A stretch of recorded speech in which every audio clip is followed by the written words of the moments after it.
The day before my wedding, my fiancée decided to test my love. She invited both our families onto a cruise. Out on the choppy water, she pushed my mom overboard. Then, she jumped in herself. I was torn, panicked. My mom, already swallowing water, weakly pushed me away. Save Sarah first. I dragged Sarah back onto the deck. When I turned to look for my mom, she was gone. Sarah watched me cry, a cold look in her eyes. Stop pretending. Your mom was a competitive swimmer. She can't drown. You didn't save me first. Alex was right. You don't love me enough. We're postponing the wedding. When you've thought about this and apologized, along with your mom, we'll talk. She left, arm in arm with her childhood friend, Alex. She didn't know that years ago, an illness had left my mom unable to swim. This push had killed her. When they pulled my mom's body from the water, she was cold and lifeless. I held her, shaking, trying to wake her, but she didn't move. Sarah walked over impatiently and nudged my mom's hand with her foot. Stop the act. Everyone knows your mom's a pro swimmer. A few waves can't kill her. Even if you try to guilt me, I won't let this go easily. I can't stand liars. The man I marry has to love me completely. Put me first. You've disappointed me. My mom didn't react to the kick. A flicker of uncertainty crossed Sarah's face. She started to bend down, but Alex stepped in front of her. He looked at my mom's pale face and scoffed. She looks fine to me, not like she's dying at all. He patted Sarah's shoulder, acting like he knew everything. I've heard these swimmers can hold their breath for ages, like 2 or 3 minutes, easy. I bet they're both in on it, trying to intimidate you, so you'll be under their thumb after the wedding. Sarah hesitated, her hands clenched. She slowly turned to me. Michael, is this true? She cut me off before I could answer. Don't bother explaining. I can't trust anything you say right now. As punishment, we're postponing the wedding for 6 months. When you learn how to love me properly, I'll reconsider. She turned and left with Alex, not looking back. Then, I felt my mom's finger twitch in my arms. I felt a surge of hope, like grabbing a lifeline. I scrambled after Sarah. Mom's alive. There's no hospital here on the island. Please,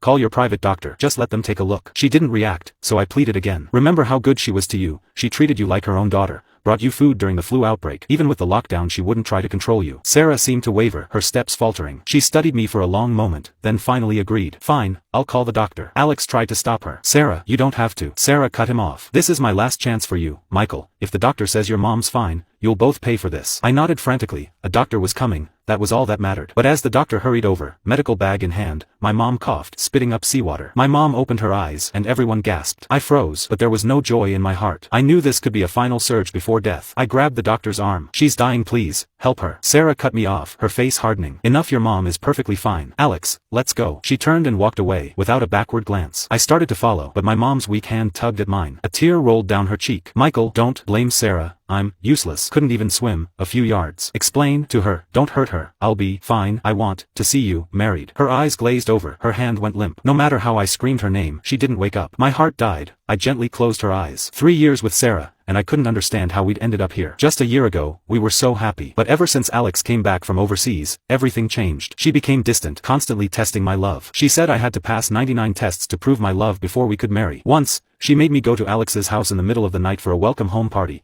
When I walked in, I got a face full of flour. Alex held the bowl, looking apologetic. Sorry, Michael, don't be mad, just trying to spice things up. Sarah watched me, her eyes searching. Even though I was furious, I shook my head and said it was fine. Alex winked at Sarah. He passed the test. He's got a great temper. No worries about domestic violence. Sarah seemed slightly relieved, but she didn't comfort me. Covered in flour. She just told me to clean up in the kitchen and then cook dinner for everyone with the leftover ingredients. I didn't understand her obsession with these tests, but I loved her, so I never complained. I told myself things would go back to normal once Alex left. I never imagined this. I sat there for a long time before I finally stood up. After I arranged for my mom's body to be taken care of, I went to find Sarah. They were having a party. I just wanted to leave the island, bury my mom, let her rest. But on the way, people kept pointing their phones at me. They took pictures, whispered to each other. I ignored them until someone stepped in front of me, shoving a phone in my face. Dude, how much did you get for your mom's life? I'll fake a heart attack in front of the princess too. I grabbed the phone. Alex's friends had posted the video online. The comments were brutal. Old lady's a swim champion. Can't even handle a beach, right? Probably cheated her way to the top. If I were Sarah, I'd be devastated. A gold-digging mom and a manipulative fiancé,